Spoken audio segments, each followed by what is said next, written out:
Well, good evening, everybody. We're so excited to be back once again for our Black History Month Trailblazer Spotlight. So, if you're watching tonight, go ahead and let us know where you're watching from. If you're in El Dorado, Magnolia, Camden, wherever you're watching from, go ahead and comment and let us know who's watching. We've got an awesome program tonight featuring El Dorado's own Miss Carolyn Dykes. We're so excited to have her tonight. And so, right before we get into tonight's program, we want to let you know each Thursday in February, Abundant Life Ministries is sponsoring this Trailblazer Spotlight, in which we recognize individuals who have made a tremendous impact in their profession and in their community. So each Thursday, join us right here at 7 p.m. Central Standard Time. We want to give these people their flowers while they live, while they make history for other generations to reflect back on. So for tonight, we have Miss Carolyn Dykes, and it gives me pleasure to introduce her. Miss Carolyn Dykes is a native of El Dorado, Arkansas. She is the fifth of nine children born to the late Mr. and Mrs. Joe H. Ernestine Dykes. She is also the granddaughter of Professor John Russell Dykes Sr., who was the founder of Washington High School. Her grandmother, Mabel Dykes, was an early poll worker and taught her the importance of voting. Miss Dykes was educated in the El Dorado Public School System and attended South Arkansas Community College. In April 1986, Miss Dykes began working for the El Dorado Police Department as a secretary for the Criminal Investigation Division. In May of 1979, Miss Dykes made history when she became the first female member of the El Dorado Police Department, where she served for an additional 25 years, all in the Criminal Investigation Division. Ms. Dykes trained in the Arkansas Law Enforcement Training Academy in East Camden. During her tenure at the department, she continued to make history throughout her career when she was promoted to the rank of sergeant. Um, let's see, lost my place. Um, During her tenure, she was promoted to the rank of sergeant, lieutenant, and finally, captain. Um, in 1993, while she was a lieutenant, she was selected to attend the prestigious FBI Academy in Quantico, Virginia. She was the first African American woman and the second woman from the state of Arkansas to train in that academy. She was later promoted to captain and appointed chief of detectives and commanded that division until she retired in 2004.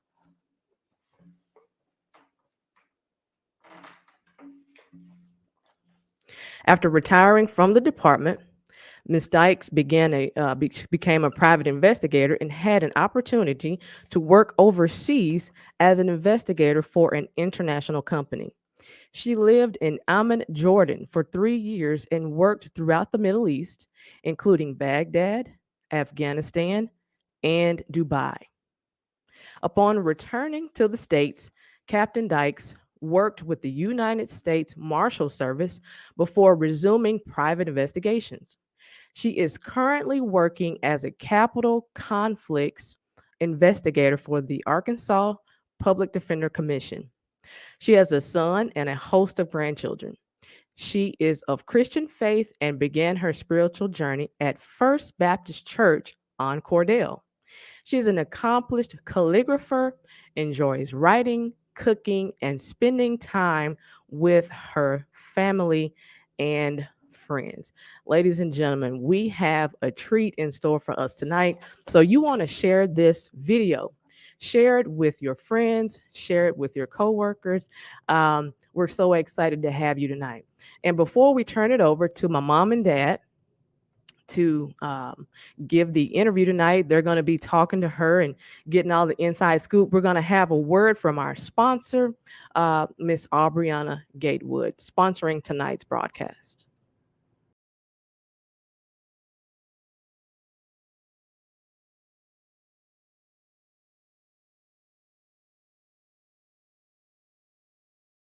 Losing a loved one is difficult, and financial burdens can take a toll in a time of bereavement. Are you or someone you know in need of affordable life insurance? Licensed insurance agent Aubriana Gatewood is here to help, offering term and whole life insurance options, even for individuals who have existing health concerns. Contact Ms. Gatewood today at aubrianagatewood@yahoo.com. That's aubrianagatewood@yahoo.com. Thank you, ladies and gentlemen. And at this time, Mom and Dad and Miss Carolyn. Well, hello, hello, hello. Good Hello, evening. classmate. How are you? We are blessed. How are you? I'm good. Thanks for inviting me. Absolutely, absolutely. And want you to know this is just a pleasure having you to do this and come on. And we're history has been made as far as you know what we're doing, the African American achievements and Trailblazers, but we're making history right now because this is our first time ever having a chance to interview one of our own in this fashion. And we thank you for accepting. Thank you so much for accepting. Absolutely. Um, absolutely, absolutely. And of course, we want everyone to know that Carolyn and I are classmates. And we go back a few years, quite a number of years. And we graduated in 1973. So y'all can count that up if you want to. Oh, right. And then again, I want to say that we appreciate our sponsors. Thanks to Mrs. Gatewood for sponsoring this segment. We appreciate you so much. And this is going to be good. This is going to be good. So without further ado, I'm turning you over to my wife, our co-pastor, and she may just go for it. All right. Hello, Miss Dice. Hello there. We're glad to have you. Like my husband said, this is a treat for you to be in this time interviewing you. I'm sure you have plenty of things to say about how you ended up where you are now. Mm-hmm. But first, I want to start with your home life. What is it that, how did you come to this point in life? Your upbringing, how did it prepare you for today? Okay, my dad was Joe Dykes. He was very active in the civil rights movement during that time. He was there were a lot of people involved in that were never recognized or mentioned or whatever. I remember him being maced over at the Old Fashioned when they were boycotting them because blacks used to have to get served at the back door. But there were always people at our house talking with him about issues with the community, the lack of jobs for blacks, for just issues, civil rights issues. And I was always listening, as kids do when house full of grown people and you're trying to hear what they're talking about. But anyway, he was active in that. And my dad died at a young age. He was only 42. Wow. Wow. Yeah. But he wanted a civil service job. He wanted so badly to become a postman. And just a civil service job. That's what he talked about all the time. Mm-hmm. So paying homage to him in a way was to get a civil service job. Of course, my first job, I started out working at Church's Chicken when it was located where Shipley's Donuts is. I had my son at an early age. I was only 16. And so I had to become an adult quickly. Mhm. I had someone other than myself to think about. And I was brought up in church. My grandmother, who lived right next door to us, made sure we got to church every Sunday. We walked from where I grew up on North Washington, which is the Thompson Heights edition. Is called. That's the technical name of it. But anyway, we would walk from that street to First Baptist Church every Sunday. We would get gold stars for attendance, perfect attendance. But anyway, we grew up in church, and that in addition to the civil rights movement, listening to my parents and all of that, I knew that I wanted a job there where I could retire early. As wayward as I had a little spot in my life, like we all do, God honored that by allowing me to get the job that I eventually got at the police department. But I used to go to all of the places that I could walk to looking for work when I became able to work. Didn't have a car. And so I saw an ad in the paper that they were hiring police officers. So I had been everywhere else looking for a job, and I stopped in the police department and got an application, and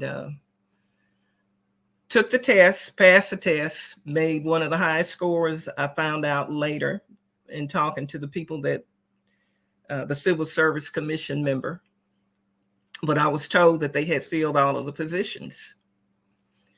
Anyway, I would go to the police department every Monday trying to check on that position, and they saw that I wasn't going away, but they wouldn't give me a job as a police officer. I would go back to the Civil Service Commission and say, they said there's no more vacancies. And he was like, who are you talking to over there? So I knew then that was the beginning of knowing the deceit and all of that. But I went back every Monday and they said, this person is not going away. So then they decided that they didn't have any more police openings, but they had an opening for a secretary for the detective division. And I took that job to get in. But the preparation came from my upbringing, from coming from a home of support and love, and people who believed in education and community interactions, those kind of things. And I wanted to be a part of that type of community. And I wanted a job that I could take care of myself and my son. Okay. So. Okay, that's good. So in other words, are you saying that your dad inspired you to get into law enforcement, or just what? Into a civil service job, a government job. Mm-hmm. Okay. Yeah, because he tried to get onto the postal. Into the postal service, and that never did happen during his life. Just what exactly did inspire you to get into law enforcement?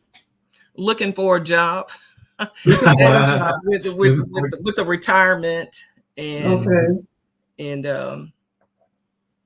as I said, I noticed that they had availability. At that time, we're hiring. So you just looking for a job. I'm not one of these people that say, "Oh, I want to grow up. Want to grow up and be a police officer." No. It wasn't that. It was exhausted all of my other efforts in trying to work on the industrial road, the plant jobs. All of those never could get hired anywhere. So that led me to go stop at the police department to put an application in there. I had not been there, so. Okay. Okay, that's good. Look like you ended up where you belong. I think so. And in retrospect, I know it was a God ordained Yeah. job. It was my journey, my destiny. Otherwise, Yeah. I guarantee you, I could not have endured what I endured. Yeah. So did you set your goal of being captain when you began your career? Actually, I did. Mhm. And I've always had a philosophy, and I tell people this all the time. You know, if you're working, if you have to work, you might as well be the one in charge, Right. or Wow, I like that. That's or good. trying to achieve that. That is good. Yeah. That's good. That is good. Mhm. So That is good.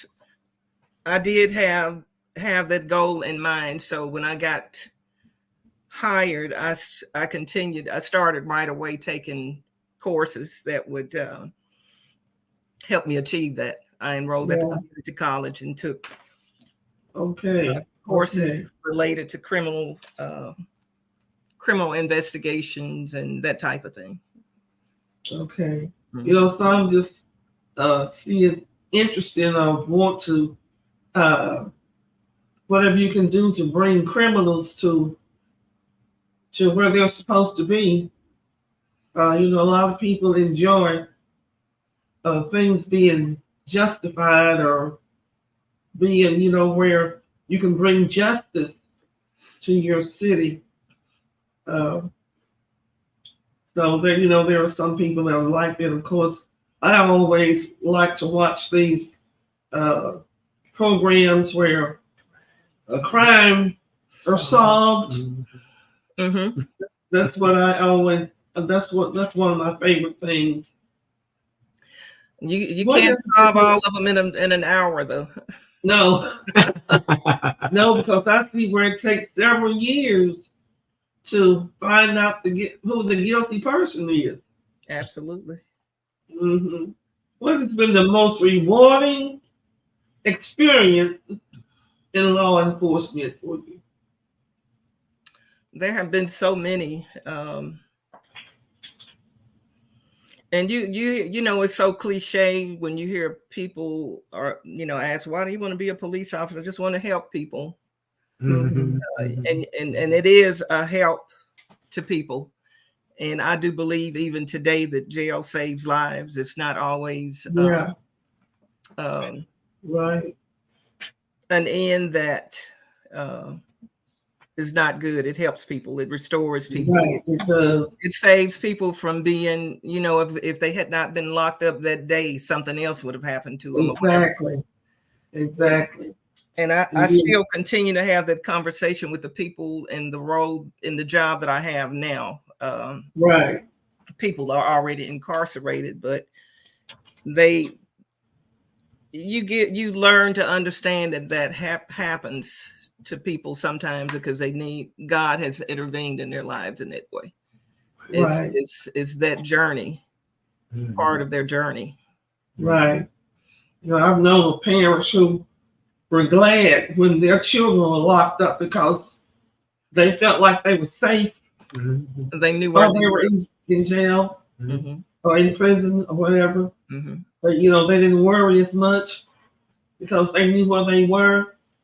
Otherwise, they wouldn't know where they are if they hadn't been locked up.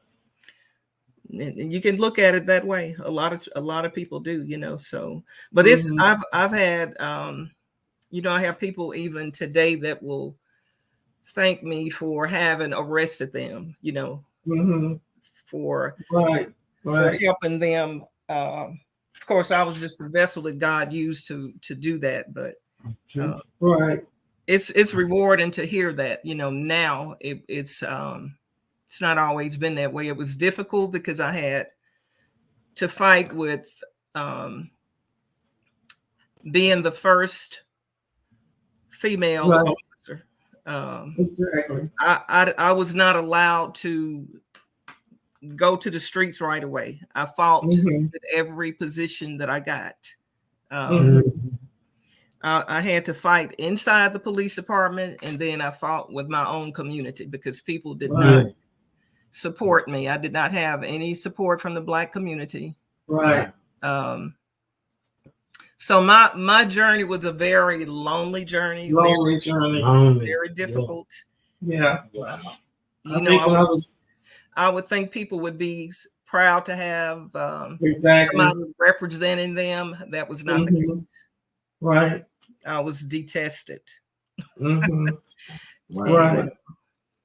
Then I started to look at it from a different way. So I had to learn that along the way that okay, you're not popular, but you're not here to be popular.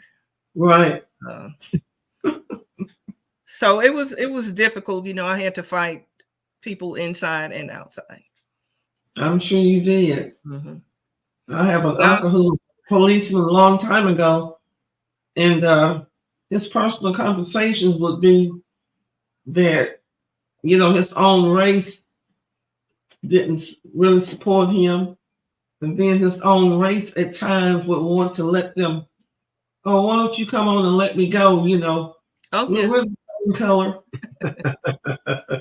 Oh yeah, I'm sure you had some of that. Absolutely. You know, but the thing that this was always my way of working. I treated everybody the same way. It didn't matter if their address was on Callion Road or South Rock Island. You know, I treated everybody with the same respect. I never arrested anybody that I didn't counsel with, unless I just could not counsel with them. There were times when you couldn't, when I couldn't. That's good. But I never compromised my work ethics to accommodate anybody, so that I didn't have any problems with that, because I did exactly what I was supposed to do, and in the way that I needed to do it. So okay. So that kept me on the without any issues. You know, I knew I didn't have any repercussions from giving somebody a favor or none of that. You know, I never put myself in that position. That's good. That is so good. For either race. So that's good. But I had some very rewarding times, and the biggest reward I would have to say came post retirement, when I was able to live and work overseas in the Middle East. And of course, when I went to the FBI Academy, that was amazing. That was an amazing time. And that came at a time when I was 10 years away from retirement, I believe. And I had reached a burnout point. And that opportunity came that restored me. Wow. When I was able to go there, I was there for like 3 months. So that gave me a refreshment to be able to make those final years. Right. Yeah, I remember when you were gone for a while. Yeah, during that time. I remember that during that time. Yeah.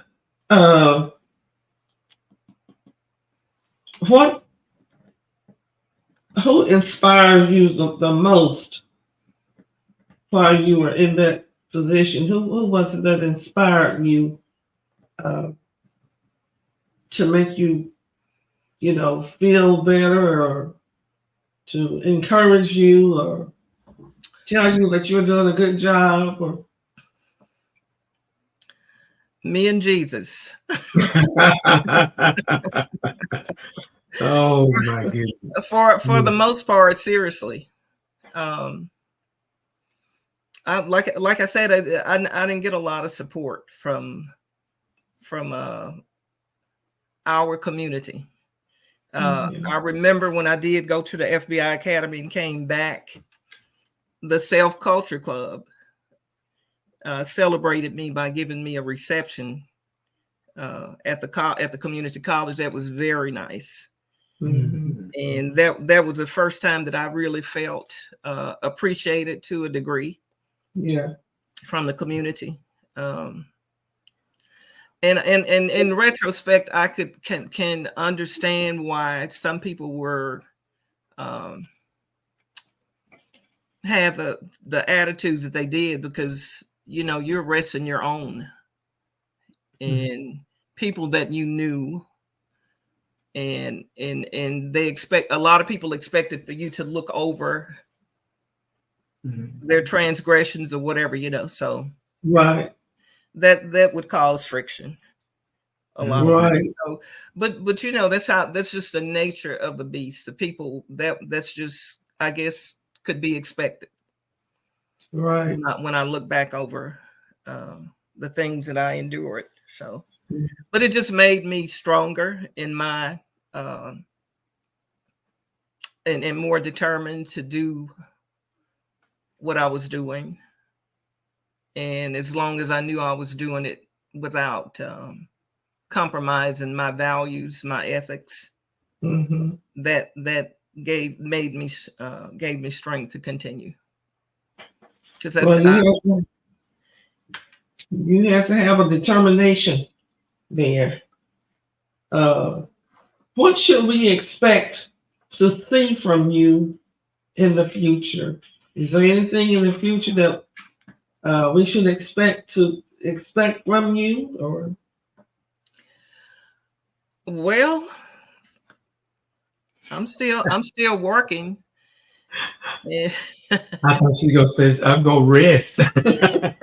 I plan to. I've got to make a decision about that, to devote my time to other yeah, because to you're do still something young. else. And I do plan to write a book.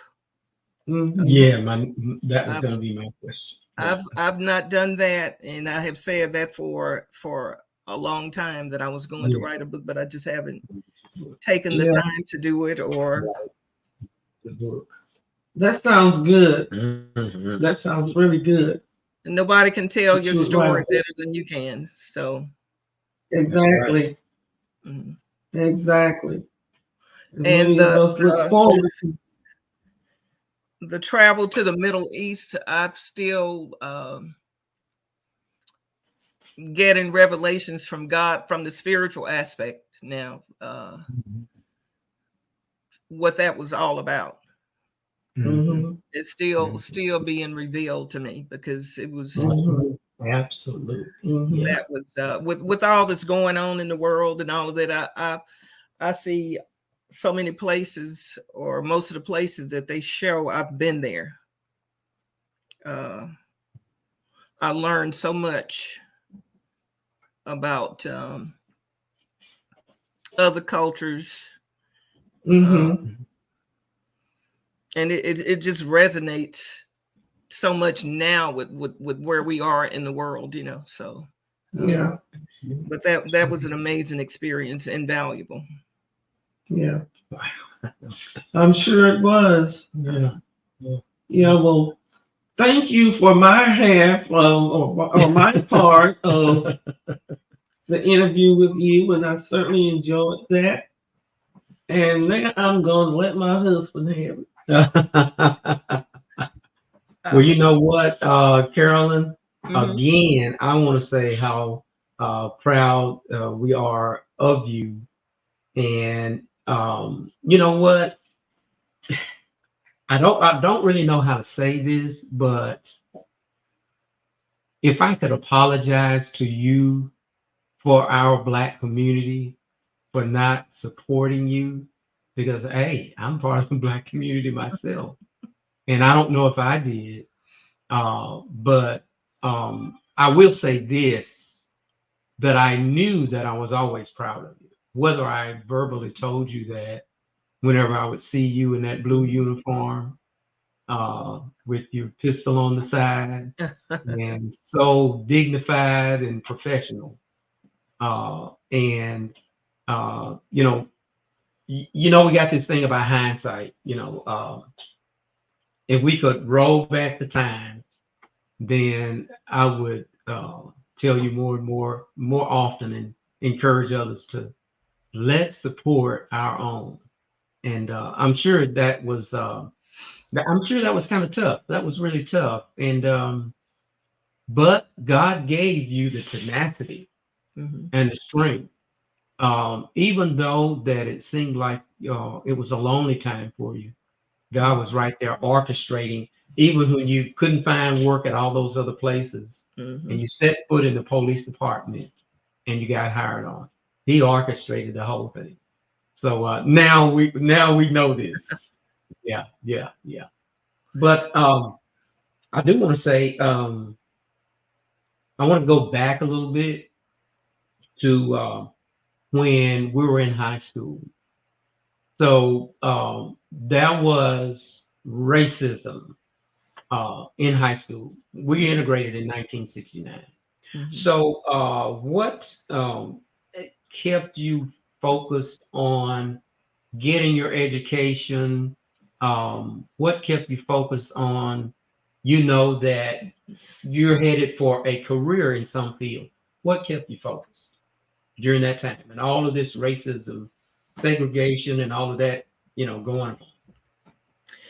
I made my first bad grade when we integrated. I was a Wow. straight A student. Um, I could even write before I started grade school. But anyway, I remember when I was in the 7th grade, that was the year we would have been when we integrated. My first year was in 7th grade. I think there was one final year of Washington, maybe, but I went to Barton. But anyway, I can remember I was the only Black kid in this particular class.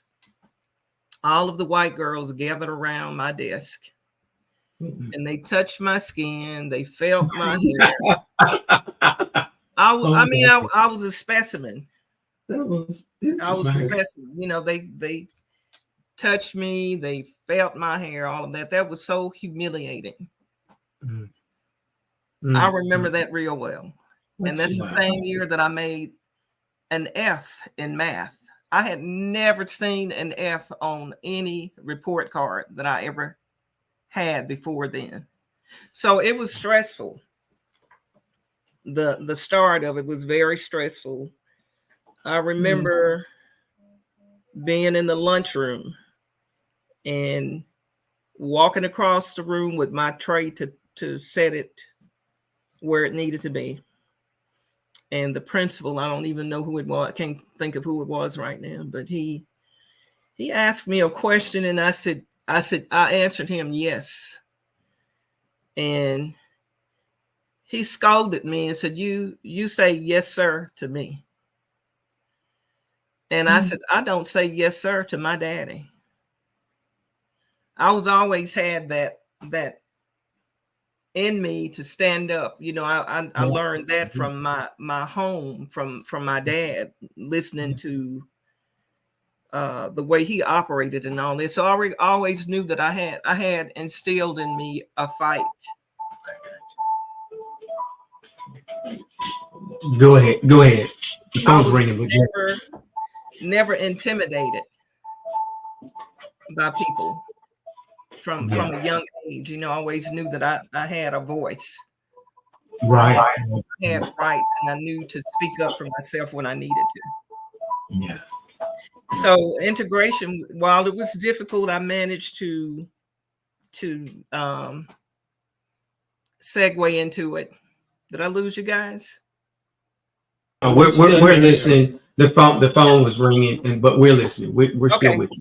Yeah. But anyway, that was the most early difficult time that I had, that and of course some of the teachers direct racism from them, Mhm. what was the English teacher's name? But I always spoke up for myself. Yeah. I always did when there were issues. Yeah. So, um, That's and what got you where you are.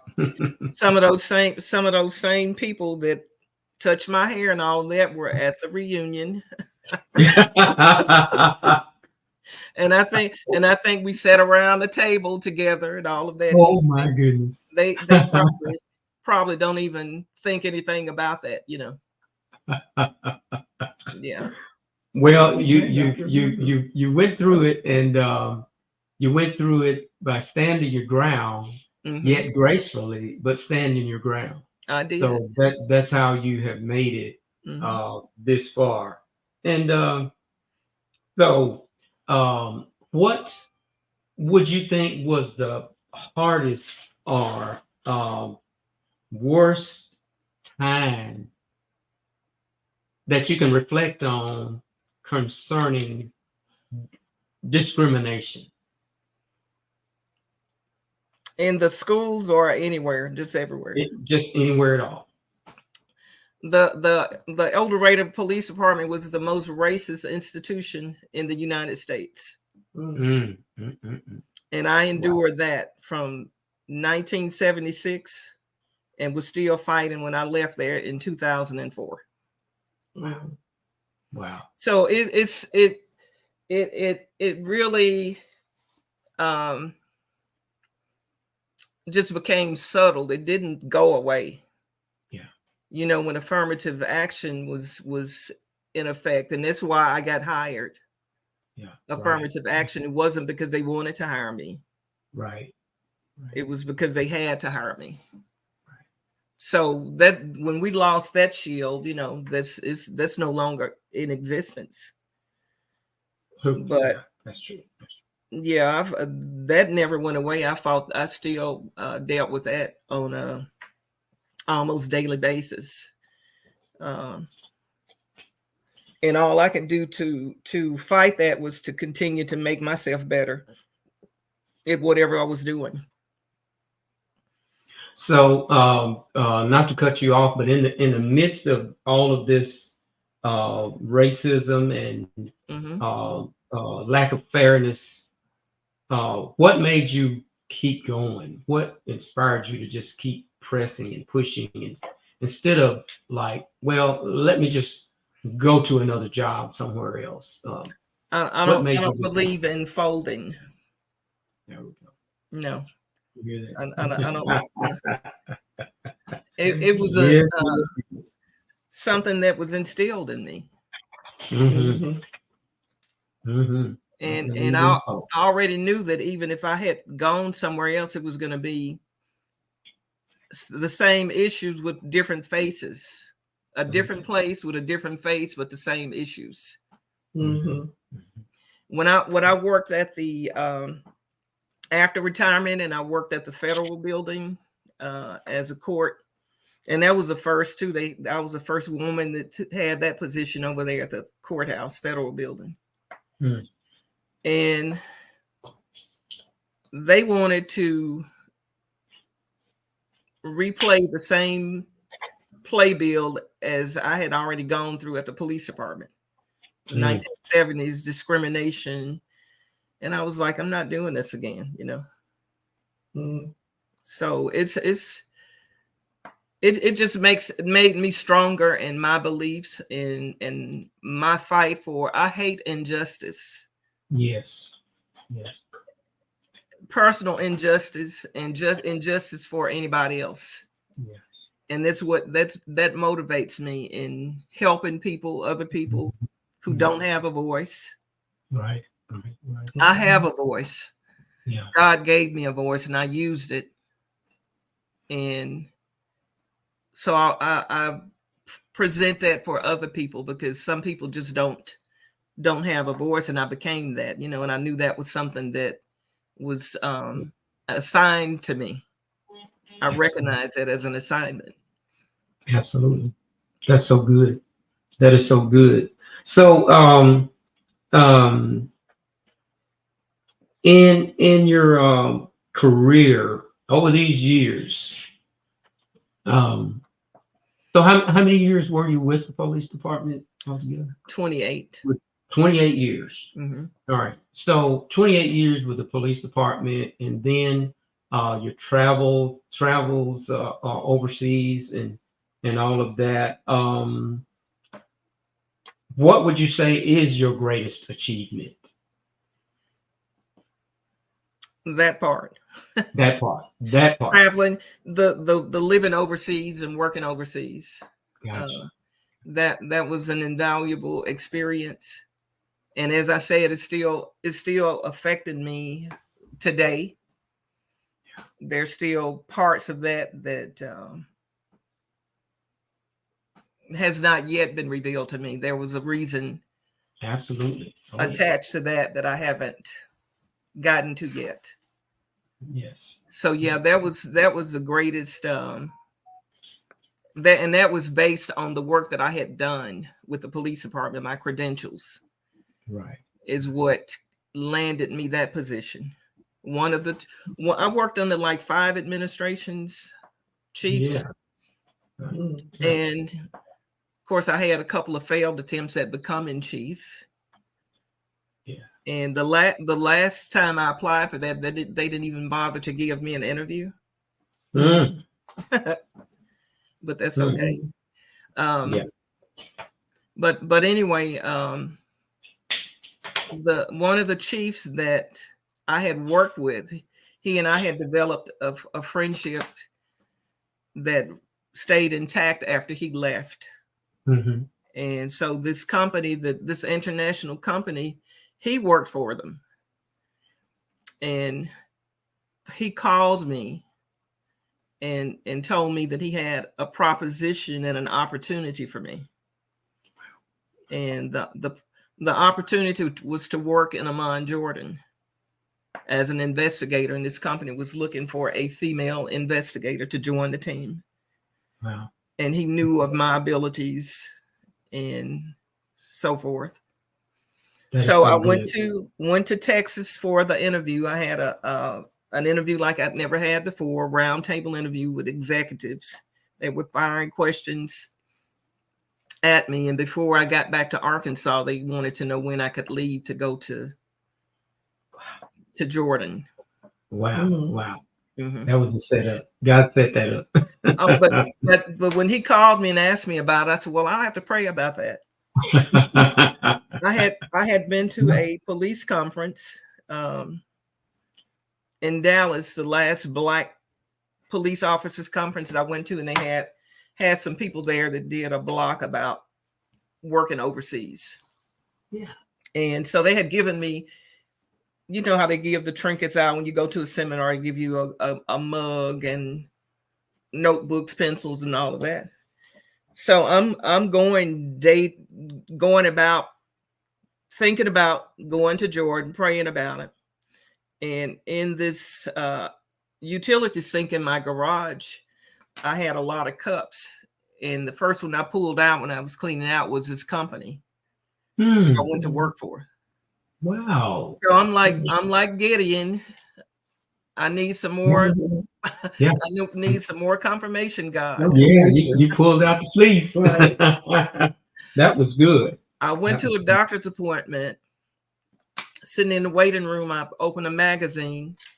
The magazine unfolded to an article about Amman, Jordan. I was like, what? Wow. That happened. Yeah, God was just steadily giving you those confirmations. Then I had a calligraphy job. I was doing wedding invitations. And in that group of wedding invitations was to a couple who lived in Amman, Jordan.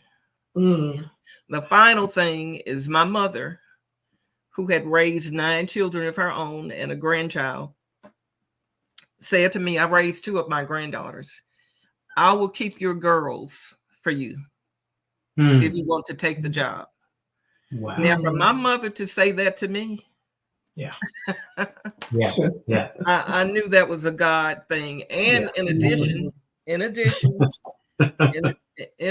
I would be watching the news, and every time something came on the news related to Baghdad and issues going on in the Middle East, I would stop in my tracks and just take it all in. Yeah.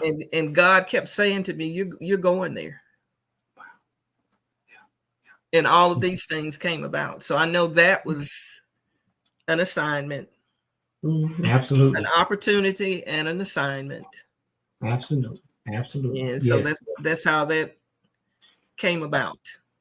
That's so good, and that's so informative. You have a wealth of experience that we couldn't cover on this in these few moments. We're going to take just a short break for station break, just for a moment, and then we'll come back with just a couple more questions, and then we're going to let you go. Okay. Okay.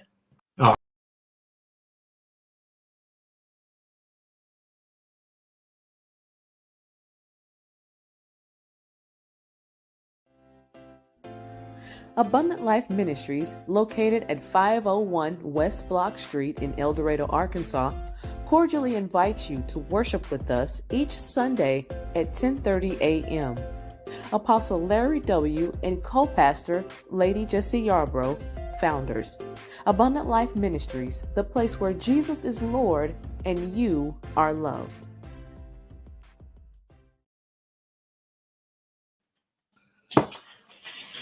All right. I want to just for a moment, briefly. You mentioned about your calligraphy, and I've seen some of that. Matter of fact, you did a little sign for us some years ago, Mm-hmm. and it was Jeremiah 29:11. Mm-hmm. I'll never forget that. And your calligraphy is so good. So how did you get into that? And where are you in that right now?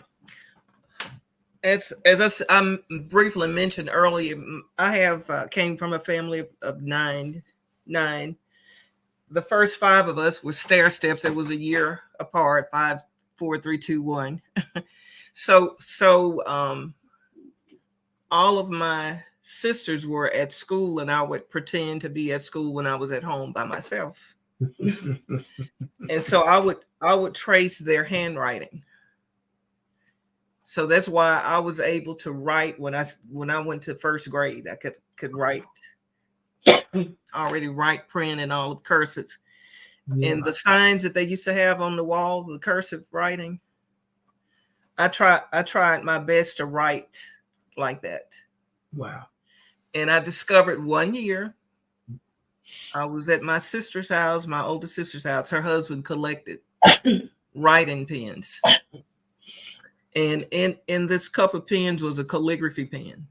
And I'm sitting there just talking to her and doodling with this pen. And I was like, wow, what kind of pen is this? I like it. And I discovered it was a calligraphy pen. I went and bought one. And it had the little booklet that comes with it. And I said, oh, this is why I could never write the letters like the board. I didn't have the right instrument. So after I got the right pen, I started writing calligraphy, taught myself how to do it. Wow. So it's ever evolving. It still evolves to different levels.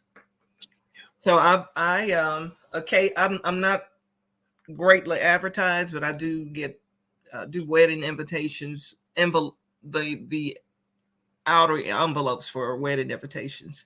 I have written complete invitations, but I tend not to do that, So. Yeah, that's good. But I'm self-taught, and that's how I learned how to do it, was discovering the right instrument to write with. That's good. That's good. So that was a talent that you had within you and developed and evolved over a period of time. Right. I wanted to be an artist before I became a police officer. I wanted to draw pictures, cartoon, commercial artist. Yeah. But that didn't work out. So that's what I have left of my art is calligraphy. But that's good. That's good. I want to ask one final question, and we've enjoyed this so much, but I need to ask this question, and it was not on the sheet. So when we go back to remember May the 25th, 2020, at the killing of George Floyd, the total unnecessary death of this young man um, by a white police officer. Would you recommend young black men and women to go into law enforcement? Seeing, when we reflect on this, what happened, would you recommend any of our young people black young people to get into that? I have mixed emotions about that now. I don't have the same thoughts about law enforcement as I once did, because things have changed so much. Society has changed. Nothing is the same. Society has just dictated changes. Yeah. And I often wonder when I see black officers what made them go into law enforcement. But I don't know that I would readily suggest somebody go into law enforcement today, because of so many changes, and it's so difficult, because it's always going to be that fight. Yeah. The struggles are still there. Yeah. The mindset, the differences in what they think, what we think, and it's going to take a strong individual to navigate that. True. I know what I navigated, what I had to navigate, so I can only imagine today, in today's society. Yeah. So I don't know that I would recommend law enforcement anymore. Well, that's an honest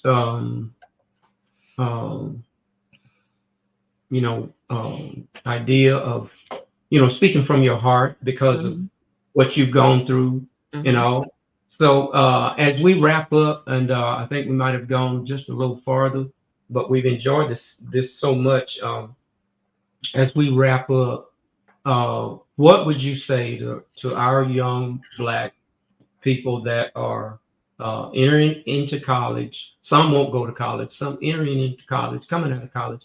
What would you say to them, our young black people? Set a goal for yourself. Find out what it is you are interested in. Become passionate about it, and strive to accomplish that. Even if it is law enforcement. That's good. Make sure that that's what you want to do, and prepare yourself for it. Study for it, and go forward. That's good. That's good. That's real good. I hope. All right. Yes, you're about to say. No, I hope that's understood. Oh, absolutely, absolutely, and we understand everything that you've said and your reasons for it and what you've been through and how you look at law enforcement and all of that. You've been through it, and so you understand all of the different aspects of it, what you encounter and the changes, and all of that. So you have a wealth of knowledge.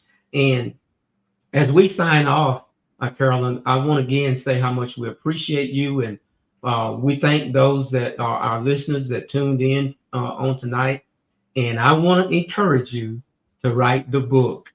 I was told by an apostle from Pine Bluff at our 42nd year in ministry banquet. The apostle looked over at me, and he didn't know I write, and he says, "Write the book." So I'm encouraging you, write the book. All right. I shall. God bless Not you. I will, I shall. I shall. All right. God bless you, and thank you. Thanks for having me. You're welcome. Enjoyed you. Thank you. I enjoyed you. All right. Well, good night to you. Good night.